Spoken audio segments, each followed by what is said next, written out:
close till I get up. Time is barely on our side. I don't wanna waste what's left.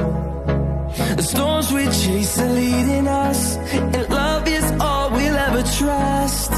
Yeah, no, I don't wanna waste what's left. Mahasiswa itu harus mengambil di posisi mana? Bagaimana daerah ini mampu menjadi epicentrum gerakan nasional. Cuman saya pernah dengar istilah gitu, kalau semakin lama taman, semakin matang. Gitu ya. Ketika kita ingin mempertahankan kemerdekaan negara itu berdiri, bonus demografi hanya sekali menghampiri. Baik. Assalamualaikum warahmatullahi wabarakatuh. Rekan-rekan semuanya, para kaum muda, intelektual, masyarakat Indonesia semuanya.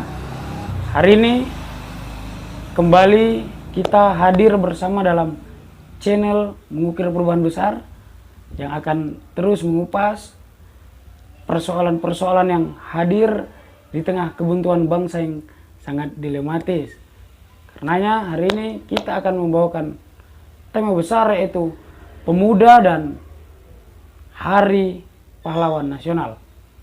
Telah hadir bersama kita rekan diskusi saya yang akan menemani kita beberapa waktu ke depan bersama mengupas secara bersama peran pemuda dan kemerdekaan.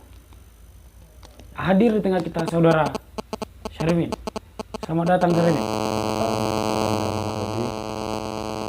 Gimana kabar, sehat?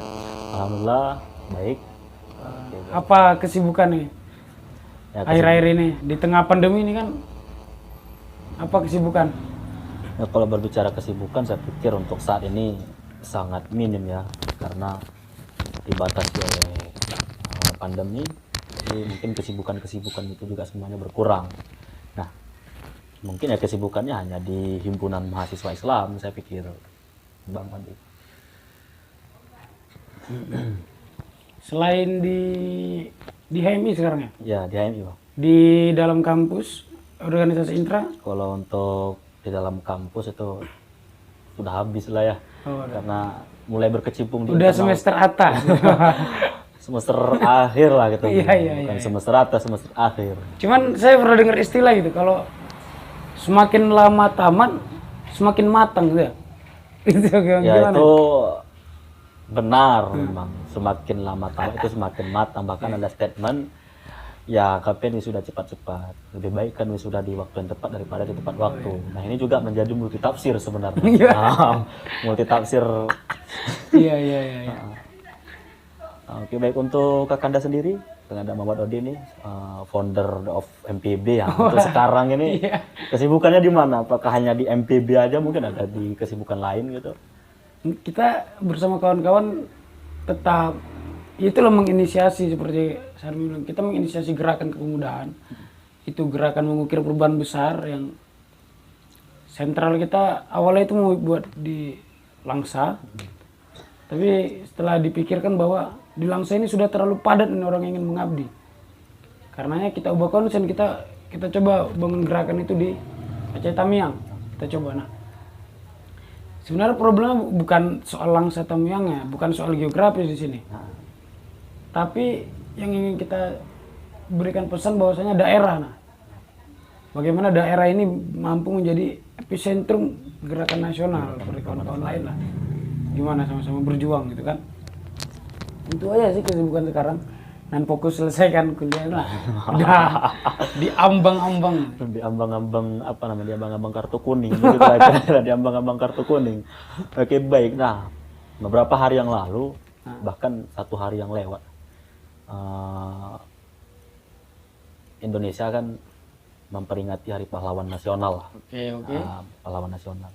Nah, pandangan Kakanda Muhammad Odi dari MPB, nah, itu bagaimana? Apakah memperingati pahlawan, apakah pahlawan itu kita anggap mereka yang berjuang secara fisik untuk mengusir penjajah, atau mungkin ada pandangan lain ini dari inisiator MPB? Ini bicara pahlawan tentu bicara soal pengorbanan. Nah, bicara pengorbanan adalah bicara soal apa yang ia korbankan. Nah, ketika bicara tentang negara, tentang merebut kemerdekaan, bahwa ia mengorbankan semuanya, hartanya, keluarganya, kemudian semua kepentingan itu ditinggalkan untuk kepentingan yang lebih besar, yaitu sebuah kemerdekaan yang belum diraih. Jika itu kita lihat pada kondisi di mana bangsa itu belum merdeka. Nah, ada nggak sih pahlawan-pahlawan yang ditetapkan setelah kemerdekaan? Banyak. Oh, banyak. Nah, banyak. Karenanya pahlawan itu bukan hanya ya yang berperang untuk merebut kemerdekaan, tapi ada juga pahlawan-pahlawan sesudah negara ini merdeka tetap ada. Itu salah satunya yang baru-baru ini ditetapkan oleh Presiden Jokowi itu kan pendiri HMI ya, Wah, ya. yaitu Ayahanda Lapran Pane yang juga ditetapkan sebagai pahlawan nasional. My inspiring.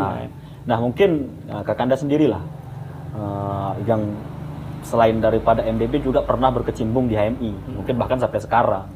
Nah untuk Ayahanda Lapran Pane ini, kira-kira nih mungkin teman-teman yang lain kan belum mengetahui nih apa saja yang dikontribusikan oleh Lapran Pane sehingga layak untuk dianggap sebagai pahlawan nasional. Nah mungkin Kakanda Muhammad Adi bagaimana gitu? Saya pikir Presiden Joko Widodo punya kajian tersendiri kenapa secara tegas menyatakan Ayahanda Profesor Lapran Pane sebagai pahlawan nasional. Tentu. Nah, menurut hemat saya bahwa Ayahanda merupakan seorang yang memprakarsai berdirinya HMI. Kemudian pesan beliau yang selalu terngiang dalam telinga saya itu, dimanapun kau berkiprah ada masalah. Yang penting semangat keislaman dan keindonesiaan itu harus selalu dipegang teguh. Gitu. Mungkin ada apa sejarah-sejarah kelam, apa sejarah-sejarah dari HMI ini juga. Ya Lapran Pane beserta kawan-kawan lainnya kan mendirikan HMI ya salah satunya mempertahankan kemerdekaan Indonesia. Tapi ya dan dapat di sini memang tujuan utama didirikan HMI yaitu yang pertama sekali menjalankan syariat Islam atau keislaman gitu, kemudian yang selanjutnya itu mempertahankan kemerdekaan. Nah oleh karenanya sampai detik ini saya pikir ya Ananda dari Ayah Lapran Pane selalu menjaga keutuhan itu, apalagi dimasuki oleh ideologi-ideologi yang kira-kiranya bertentangan dari ideologi bangsa ini. Nah kemudian selanjutnya akan Daudi.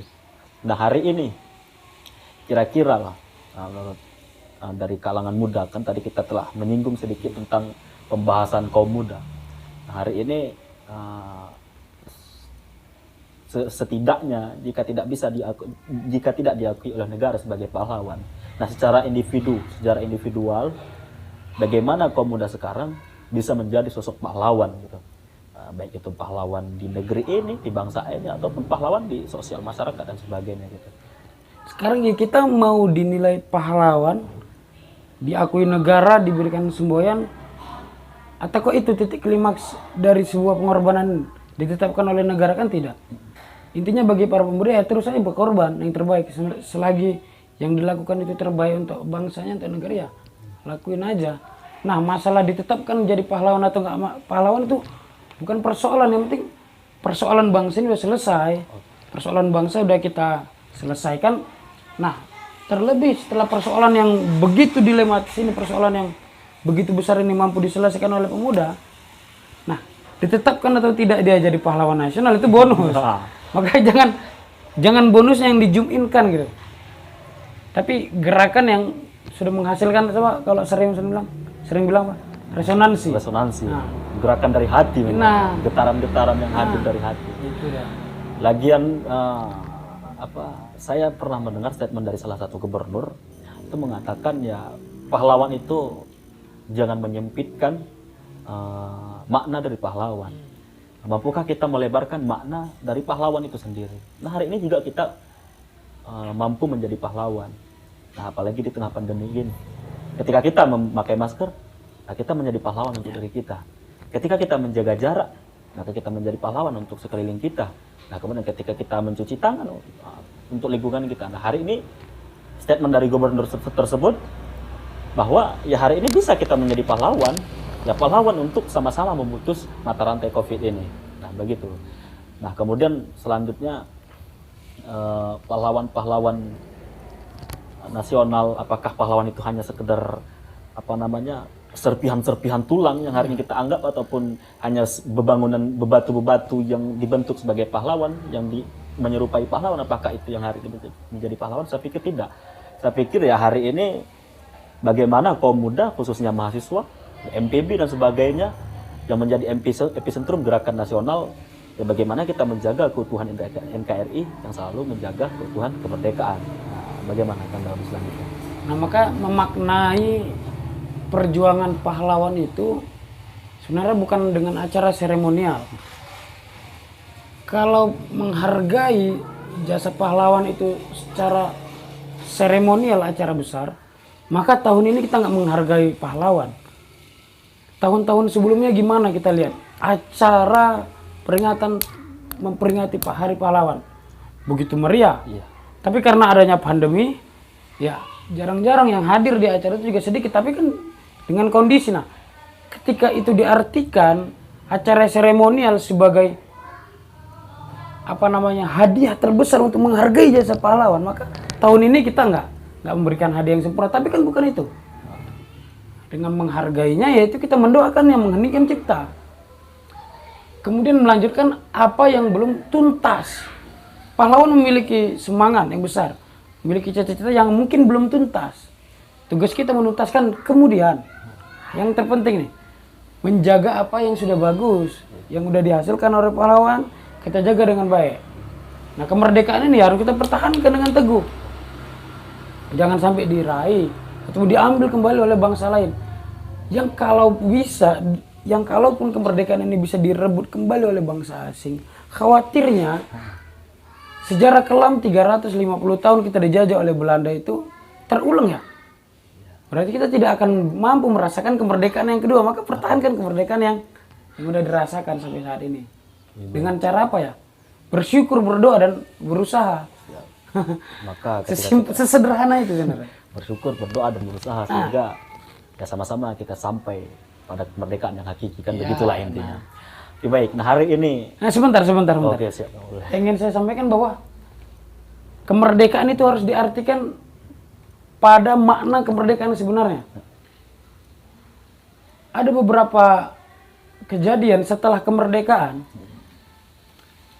masyarakat yang naik kendaraan umum dan diminta bayaran oleh supirnya, tapi ia menolak. Loh, kan ini udah merdeka, kok masih diminta tarif angkotnya? Nah, berarti dia mengartikan bahwasanya merdeka itu kalau yang dulunya kita naik angkot bayar, setelah merdeka kita nggak bayar lagi. Nah, ini yang makanya merdeka itu bukan hanya sekedar itu, bukan sesederhana itu. Makanya harus dikasih pemahaman bahwasanya merdeka itu merdeka dalam segala hal, dalam pikiran, tindakan, dan apapun itu yang menguntungkan dan mempertahankan bangsa ini.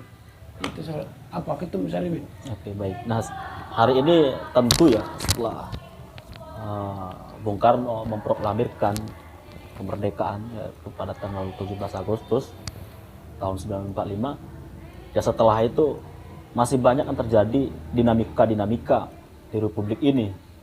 Ya, salah satunya gerakan PKI, kemudian gerakan-gerakan pemimpin-pemimpin yang otoriter. Nah, ini juga menjadi dinamika Republik ini. Nah, hari ini pemuda juga merasakan kemerdekaan itu ya hanya sebatas merdeka dari penjajah begitu. Nah, mungkin masih banyak rakyat Indonesia yang belum merasakan kemerdekaan itu yang seperti Abang bilang tadi, yang sebelumnya naik angkot bayar. Nah, hari ini tidak, kan mereka mendefinisikan kemerdekaan seperti demikian. Sesederhana itu. Tapi seperti yang dibilang gubernur tadi, bukan hanya pahlawan berarti yang kita definisikan sempit, namun juga kemerdekaan juga ya tidak sesempit batok kelapa. Perlu kita buka gitu, ternyata definisi ataupun makna kemerdekaan itu sangat luas. Nah, tentu untuk menjaga kemerdekaan itu ya pemuda khususnya memiliki peranan yang sangat penting atau menjadi ujung tombak untuk mempertahankan kemerdekaan itu. Nah, dari inisiator MPB nih Kakanda Muhammad Odi, kira-kira untuk mempertahankan kemerdekaan supaya mendapatkan kemerdekaan yang hakiki, nah pemuda, mahasiswa itu harus mengambil di posisi mana hari ini? Ya, okay. Menarik memang ketika kita bahas bangsa dan pemuda ini sangat menarik. Generasi kita di tahun ini, anak-anak muda sekarang sebenarnya memiliki sebuah kesempatan. Kita sedang berada pada momentum yang sangat berharga. Momentum apa ya? Itu momentum bonus demografi. Mungkin kita udah sering dengar nih istilah bonus demografi.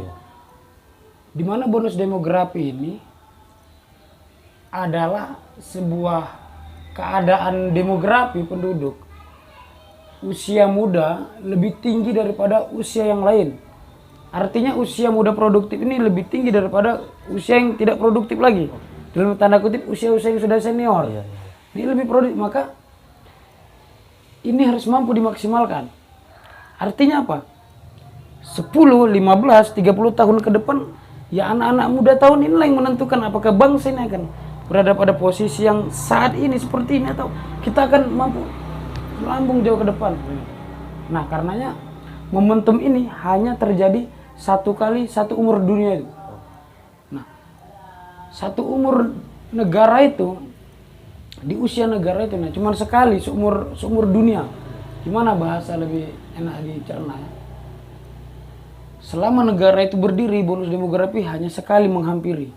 Makanya kalau nggak mampu ini barang bonus demografi ini dimaksimalkan dengan seluruh potensi yang ada, maka sangat rugi karena cuma sekali. Nah, apabila mampu dimaksimalkan, dia akan jadi bonus demografi, di mana anak-anak muda produktif dengan keterampilan yang beragam, dibalut dengan kultur kebudayaan Indonesia yang cukup kuat, kita lihat, maka kita akan maju. Dan dengan catatan, apabila bonus demografi tidak mampu diakomodir, maka dia akan menjadi apa? Bencana demografi yang inilah ya, yang sangat apa namanya ya? Nggak bisa kita bayangkan.